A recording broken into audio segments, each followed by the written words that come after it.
Wewe kwa kuwa umeniona umesadiki, waheri wale wasioona wakasadiki. Ndugu zangu, katika tafakari yetu ya leo ya neno la Mungu linalotangazwa katika liturujia ya neno ya misa takatifu Dominika ya pili ya Pasaka mwaka C, ninawaalika tuongozwe na wazo la imani chanzo chake ni kusikia, na kusikia huja kwa neno la Kristo, Warumi sura ya 10 mstari wa 17. Lengo la tafakari hii ni kutaka kuibua uelewa wa imani tulioipata kwa namna mbalimbali, tunayoalikwa kuishuhudia kwa maneno na matendo na kuiishi katika maisha ya kila siku, huku tukiadhimisha katika liturujia takatifu. Katika siku hii ya leo, somo la kwanza linatoka katika kitabu cha Matendo ya Mitume sura ya 5 mstari wa 12 hadi wa 16. Somo hili linatusimulia maisha ya jumuiya ya kwanza ya Wakristo huko Yerusalemu. Jumuiya hiyo ilikuwa ina umoja. Inatuonyesha kuwa Ukristo ni maisha ya kifamilia ambayo wote wanapaswa kuwa wamoja, wakishirikiana na kuwajibika kila mmoja kwa mwenzake kwa upendo. Jamii ya Kikristo inaongozwa na mitume. Kwa hao mitume, watu walitoa ushirikiano na ishara nyingi zilifanyika kwa kupitia wao. Neno la Kristo ili liweze kuenea katika jamii ya watu, ni lazima watu wawe na umoja, wawe na amani, wawe na upendo na waweze kumshuhudia Kristo. Je, tujiulize, wasio wa Kristo wanauona upendo na umoja kati yetu sisi wa Kristo? Wanaweza kuthubutu kujiunga nasi kwa sababu wanavutiwa na utume wetu na wanalisikia neno la Kristo kwa kupitia matendo yetu ya kupendana, ya kusameheana, ya kushauriana, ya kuonyana kindugu kwa upendo, ya kuheshimiana, ya kufarijiana, ya kuto kusengenyana, ya kuto kuundiana mitego ya uovu au mitego ya ili mmoja aanguke katika ubaya apate aibu, ya kuto neneana mabaya. Je, wataona kutoka kwetu ushuhuda wa imani ya kweli unaodhihirishwa kwa upendo na umoja wa kweli? Ili neno la Kristo liweze kusikika katika masikio ya wasiomwamini Kristo, ni sisi ambao Kristo ametuweka kuwa midomo yake na wawakilishi wake. Sisi ambao Kristo alitukomboa kwa thamani kubwa, na tunaalikwa tuweze kutambua kwa uelewa sahihi thamani ya ubatizo uliotutakasa, ya Roho aliyetuzaa upya na ya damu iliyotukomboa. Ndugu zangu, katika Dominika hii ya huruma ya Mungu, tunaalikwa kuishuhudia huruma hiyo ya Mungu kwa maisha yetu ya kila siku, kwa kuyatimiza na kuyatenda ipasavyo matendo ya huruma ya Mungu kwa roho na kwa mwili. Matendo yale ambayo kila siku kwa anayeshiriki katika misa takatifu anaweza walau kutimiza tendo moja la kuwaombea wazima na wafu. Lakini matendo ya huruma hayo, kadiri ya mafundisho ya kanisa, yapo yamegawanyika katika makundi mawili: huruma kwa mwili na huruma kwa roho. Kulisha wenye njaa, kuwanywesha wenye kiu, kuwavika walio uchi, kuwakaribisha wageni, kuwaponya wagonjwa, kuwatembelea wafungwa, kuwazika wafu. Lakini tusisahau pia matendo ya huruma kwa roho: kuwashauri walio mashakani, kuwafunza wajinga, kuwasaidia wadhambi, kuwafariji waliojeruhiwa, kusamehe maovu, kuchukuliana kwa saburi na wale wanaotutendea maovu, kuwaombea walio hai na wafu. Ni sehemu mojawapo ya sisi kushuhudia kama jumuiya ya Kikristo ya kwanza upendo na imani yetu kwa Kristo. Miujiza na ishara mbalimbali zilitendeka kwa mikono ya mitume, sababu walikuwa wafuasi waliomwamini Kristo na waliishi katika neno la Kristo. Kutoka kwetu, je, miujiza ipi inayofanyika?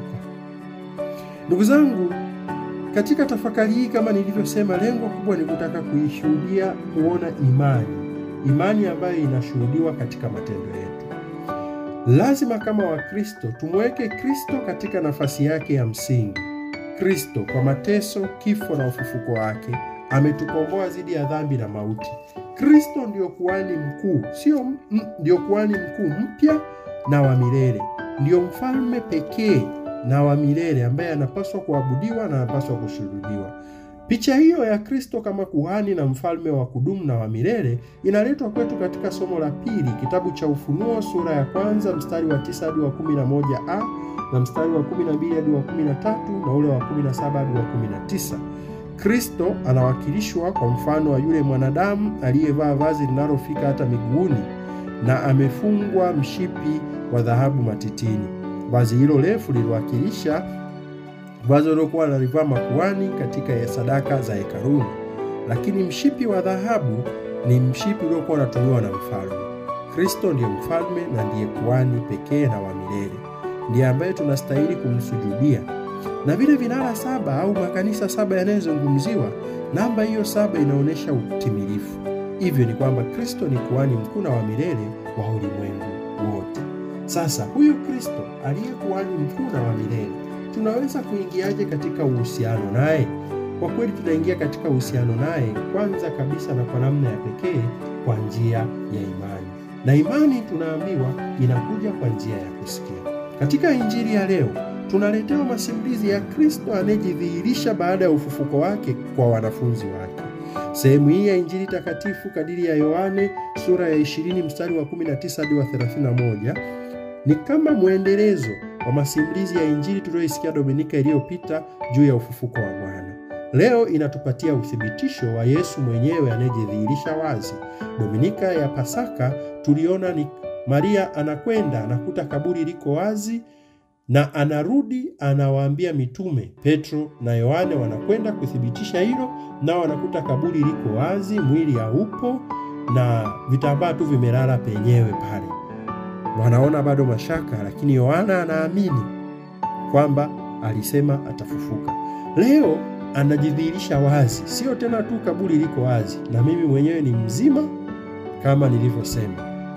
Kristo anapojidhihirisha anakuta mitume wamejifungia ndani, wana hofu ya Wayahudi.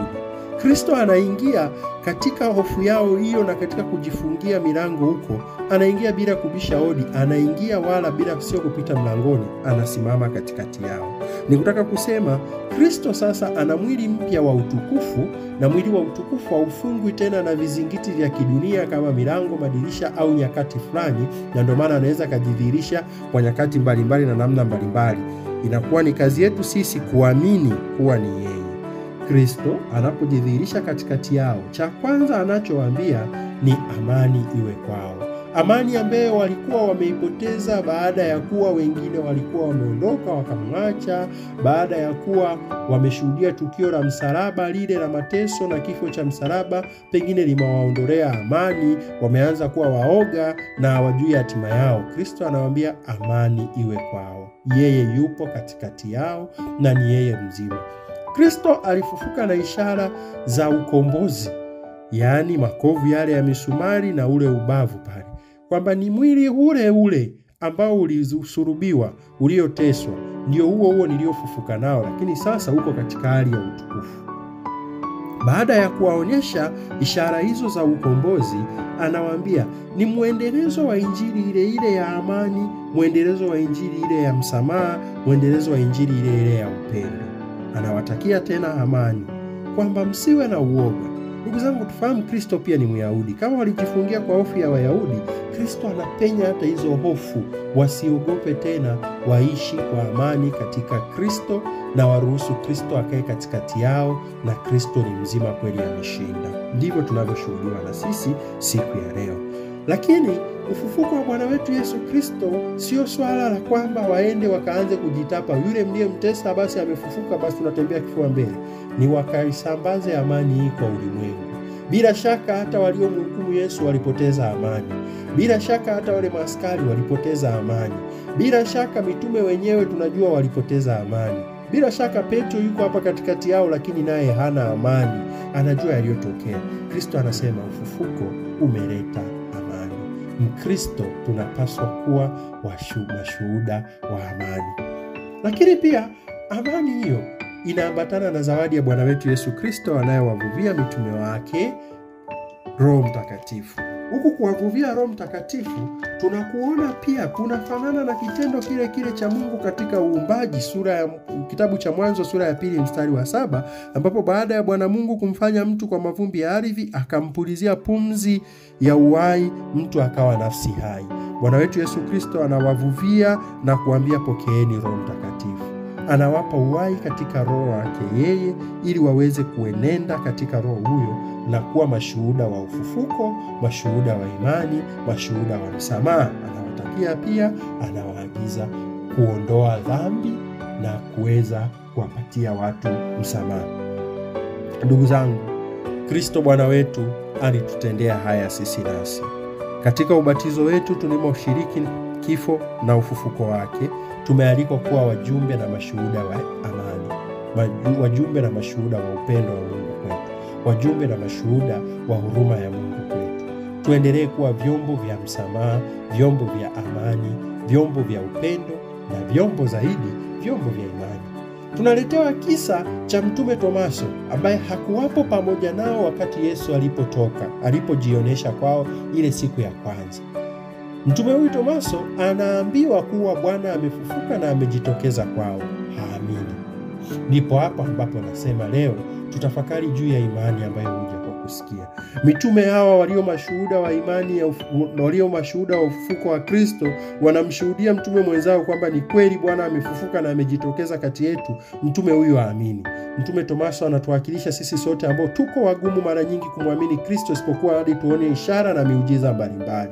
Ukristo siku hizi umeandamwa na watu kutafuta miujiza mbalimbali. Watu tunamtafuta Mungu tukiwa na shida naye tu, pale tulipo wagonjwa, pale tulipo na shida, pale ambapo tunahitaji uponyaji. Na yule yeyote anayejitangaza kwamba ana vitu fulani vinavyoweza kutusaidia kuturahisishia maisha yetu, tunamkimbilia huyo. Anayesema ana maji, ana mafuta au ana kitu fulani, anayetutangazia utajiri, anayetutangazia maisha mepesi, anayetutangazia mambo yanayoonekana haraka, tunamkimbilia huyo. Lakini ushuhuda ambao Tomaso anautoa ni mkubwa sana. Baada ya kuwa Yesu amejitokeza mara ya pili na anamwambia leta mkono wako na kidole chako, Tomaso haendi kufanya hivyo, anakiri, anasema wewe ni Bwana wangu na Mungu wangu. Anaamini. Na Yesu anasema wanaheri wale wasioona wakaamini.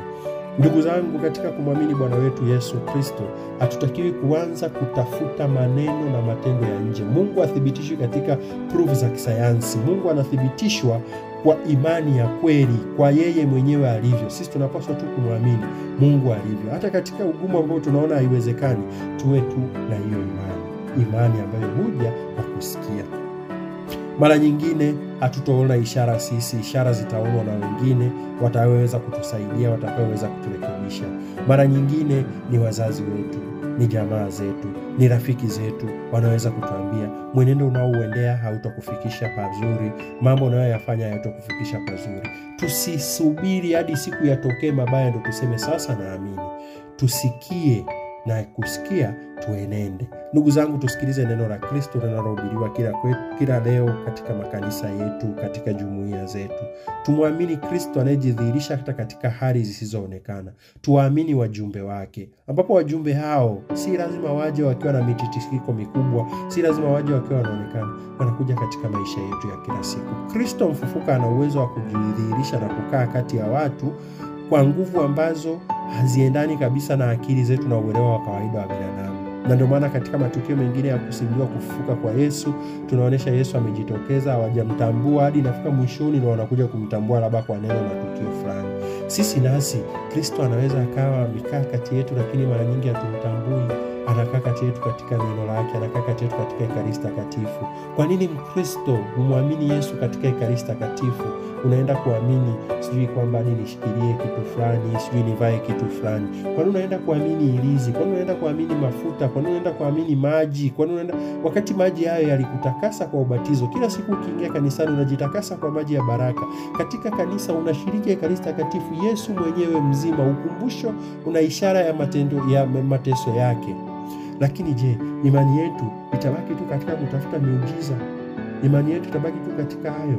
Je, tutaenda mbinguni kwa sababu ya miujiza ambayo Mungu ametutendea, au tutaenda mbinguni kwa sababu ya kumwamini Mungu na kuishi kadiri ya amri na mapenzi yake Mwenyezi Mungu hata kama tumepatwa na magumu?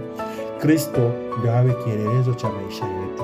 Tujifunze kutoka katika Mtume Tomaso ambaye baada ya kumwona Bwana wetu Yesu Kristo hataki tena kwenda kugusa, anasema ni Bwana wangu na Mungu wangu. Tujifunze kumkiri Kristo kila siku, anayejidhihirisha kwetu katika neno lake, anayejidhihirisha kwetu katika sakramenti yake na katika wafuasi wake. Basi tukumbuke kuna ishara nyingine nyingi ambazo Bwana wetu Yesu Kristo alizifanya, lakini hazikuandikwa. Ile ziliandikwa tu tupate kuamini. Ndugu zangu, tuweze kuliamini neno la Mungu linalofundishwa katika kanisa, linaloadhimishwa ndani ya kanisa. Tuwe na imani, na imani hiyo ndio itatusaidia kwenda mbinguni. Mungu akubariki na kukulinda. Huruma ya Mungu ikuongoze. Tumsifu Yesu Kristo.